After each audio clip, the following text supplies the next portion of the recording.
नमस्कार। आप देख रहे हैं स्टार बिहार न्यूज और मैं हूं रंजीत मिश्रा। देखिए मेरे साथ बाहुबली पूर्व विधायक, कुछ लोग नायक बोलते हैं, कुछ लोग गरीबों के मसीहा बोलते हैं, वहीं गूगल पर देखेंगे तो इन्हें गूगल वाले माफिया बोलते हैं। राजन तिवारी जी हैं। लोकसभा चुनाव पर चर्चा होगी, वहीं बिहार के राजनीतिक हलचल पर चर्चा होगी। तो सबसे पहले आपका बहुत बहुत स्वागत है। आपके चैनल को और आपको भी बहुत बहुत स्वागत है। क्या कहेंगे, बाहुबली लोग क्यों बोलते हैं सर? गूगल वाले माफिया बोल देते हैं, जबकि गरीब आपको अपना मसीहा मानते हैं। देखिए, ना मैं बाहुबली हूँ ना मैं माफिया हूँ। मैं एक जन सेवक हूँ। और जन सेवक मतलब कि सब जाति सब समाज को लेकर चलने वाला, गरीबों में अपना समय व्यतीत करने वाला, मैं वही राजन हूँ। इसलिए मैं ना बाहुबली हूँ ना माफिया हूँ। जो ये शब्द दिया है, जो ये शब्दावली लाया है, वो स्वयं माफिया होगा, स्वयं बाहुबली होगा। क्योंकि वो बदनाम करने की, एक राजन को बदनाम करने की एक साजिश है।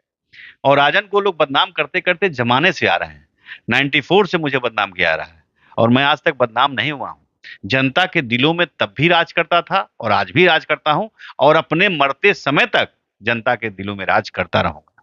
आपके मूछ पर जनेऊ और मूछ जब देखते हैं तो चंद्रशेखर आजाद से लोग तुलना करते हैं। चंद्रशेखर आजाद तिवारी, जो बाद में चंद्रशेखर आजाद बने थे, उनसे उनका चेहरा और आपका चेहरा कई फोटो में मिल जाता है। क्या देखिए, आप बहुत बड़े महान हस्ती से मेरा तुलना कर रहे हैं। फोटो देखने पर हम मुझे भी मैं चंद्रशेखर जी नहीं बन सकता। वो मेरे पूजनीय हैं और मैं उनको नमन करता हूँ। देशभक्ति का मैं आदर करता हूँ, सम्मान करता हूँ। राजन चंद्रशेखर नहीं बन सकता। राजन एक सेवक बन सकता है, चंद्रशेखर जी के बताए हुए मार्गदर्शन पे, बताए हुए रास्तों पे चल सकता है। लेकिन वो बनने का, ना मैं बनना चाहता हूँ और ना मैं उनके, सिर्फ मैं उनके चरण में रहना चाहता हूँ कि हमें। जब मिलता है, मिलान होता है, तो आपके साथ छवि चेहरा मिल जाता आज तो अच्छी बात है, मेरे कुल खानदान के हैं और गर्व है कि एक ब्राह्मण का वो भी बेटा थे और एक ब्राह्मण का मैं भी बेटा हूँ। ये मुझे मेरे ही कुल के थे, सिरमुख शांडिल गोत्र के थे, तो ये गर्व है कि मेरे कुल में जन्म लिए थे वो। है। बिहार के राजनीतिक हलचल पर चर्चा कर लेते हैं। लोकसभा चुनाव लड़ने की आपकी भी चर्चा मीडिया में चल रही थी। बेतिया या वाल्मीकि नगर लोकसभा सीट से आप चुनाव लड़ सकते हैं। लालू जी से भी बीच में मुलाकात हुई। राजू तिवारी जी जो प्रदेश अध्यक्ष हैं लोजपा रामविलास के, उनके भी लड़ने की चर्चा थी। क्या कहें? देखिए, राजू तिवारी जी को ही लड़ना था और वाल्मीकि नगर सीट से राजू तिवारी जी को ही लड़ने का इच्छा भी था और वहां पे तैयारी भी कर रहे थे वो। लेकिन वो तैयारी कर रहे थे, लेकिन टिकट टिकट नहीं आया गठबंधन में। क्यों नहीं आया, ये तो राजू जी बताएंगे या उनकी पार्टी बताएगी। लेकिन हमको लड़ने का कहीं इच्छा नहीं था। हाँ, राजू जी लड़ते तो जरूर मदद करते, क्योंकि राजू तिवारी बड़े भाई हैं। और वो चुनाव लड़ते तो मैं भी इंगेज रहता और उनको मदद करता। और नहीं भी लड़ रहे हैं तो आज एनडीए के जो लोग लड़ रहे हैं उनको मैं मदद कर रहा हूँ। इंडिया से भी लड़ने की आपकी बड़ी चर्चा थी। लालू यादव भी आपको शायद बुलाए थे, आप मिले भी थे। क्या कहें?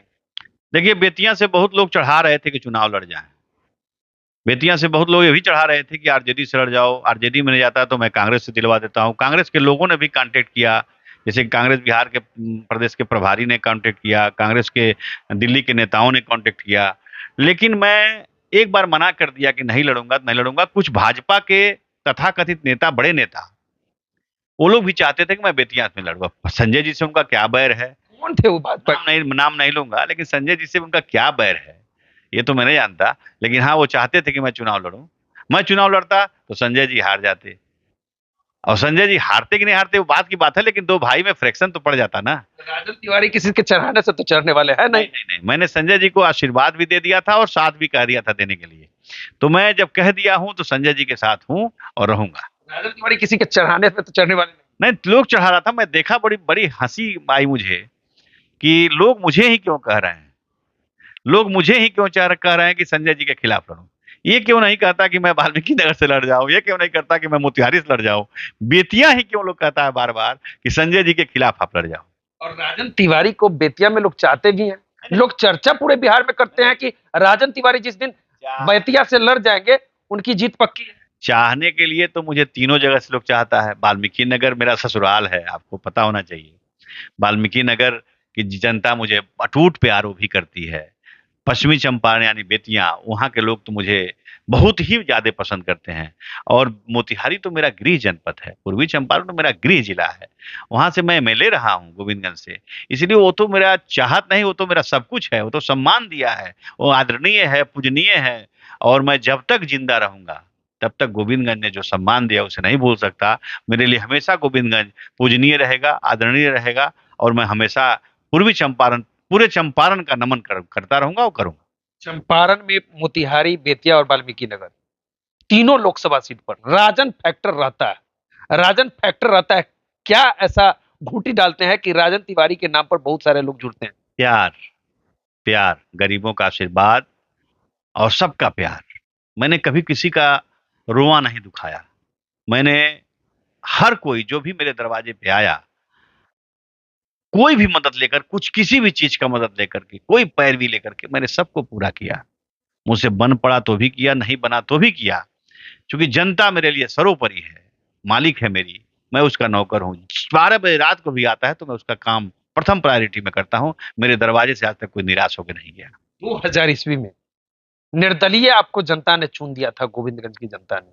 क्या कहेंगे उस दिन को? 24 साल की उम्र में मैं एमएलए बना था। 25 साल का हुआ भी नहीं था, लेकिन 24 साल की उम्र में हो गया था। और 25 साल ही मानिए, वो सर्टिफिकेट में तो 25 साल थे ही थे। लेकिन वो जनता का स्नेह और प्यार, इस जन्म में का मैं 7 जन्म भी लूंगा ना तो चंपारण का ऋणी हूं। और वो प्रेम और स्नेह आज भी उसी तरह मुझे देता है लोग, जिस तरह 2000 में दिया था। गोरखपुर, देवरिया, बस्ती, कुशीनगर, गोपालगंज, छपरा, सिवान, मोतिहारी, बेतिया में बड़े नेता आप माने जाते हैं। लोग चर्चा करते हैं राजन तिवारी का। गोरखपुर में हमने देखा है, मैं साक्षी हूं कि विधायक जी जब लोग बोलते हैं तो राजन तिवारी का नाम लेते हैं। क्या कहें? नेता नेता मुझे मत कहिए, मुझे बेटा कहिए। मैं एक सेवक हूं और पूर्वांचल के लोग मुझे प्यार करते हैं, यह मुझे खुशी है। पूर्वांचल के लोग मुझे स्नेह देते हैं। आज उन्हीं लोगों के आशीर्वाद से मैं जीवित हूं। क्योंकि मैंने कभी अत्याचार नहीं किया, मैंने कभी गलत नहीं किया, इसलिए मुझे कोई अंदर अंतरात्मा में कष्ट भी नहीं है। और जनता वहां की मुझे बहुत प्यार लोग करते हैं ना, ये प्यार करना ही उनका आशीर्वाद है, और इसी के कारण मैं जीवित हूँ। बहुत लोग मुझे मिटाना चाहे, लेकिन मिटाने वाले खुद मिट गए, लेकिन राजन उसी तरह रहा, उसी तरह ही रहेगा। देवरिया से लड़ने की भी चर्चा थी, आपका विधानसभा चुनाव तैयारी शायद चल रहा था। क्या कहेंगे? भाजपा से आप जुड़े हैं, भाजपा के आप नेता हैं, क्या? देखिए, देवरिया से चुनाव लड़ने का इच्छा नहीं था मेरा। मैं तो चुनाव लड़वाता हूँ, लड़ता नहीं हूँ। लेकिन चर्चाएं थी, और जब नहीं लड़ पाया तो उसका कोई बात करने से कोई फायदा नहीं। और मैं बिहार से राजनीति करता हूँ, बिहार से ही लड़ना चाहता हूँ। और बिहार से ही लड़ना चाहूंगा, और बिहार से ही लड़ूंगा। लोकसभा लड़ने की बहुत इच्छा थी, नहीं लड़ पाए। यह मेरा समय साथ नहीं दे रहा है, या नेता नहीं मुझे पसंद कर रहे हैं, तो मुझे नहीं मालूम। लेकिन अगर मैं ठीक ठाक रहा तो 2029 जरूर लड़ूंगा, किसी सूरत में लड़ूंगा। क्योंकि अब ना मैं किसी की बात सुनूंगा और ना किसी की बात मानूंगा। अब जनता का ही बात सुनूंगा और जनता का ही बात मानूंगा। आने वाले भविष्य में लोकसभा हो या विधानसभा, मैं चुनाव जरूर लड़ूंगा।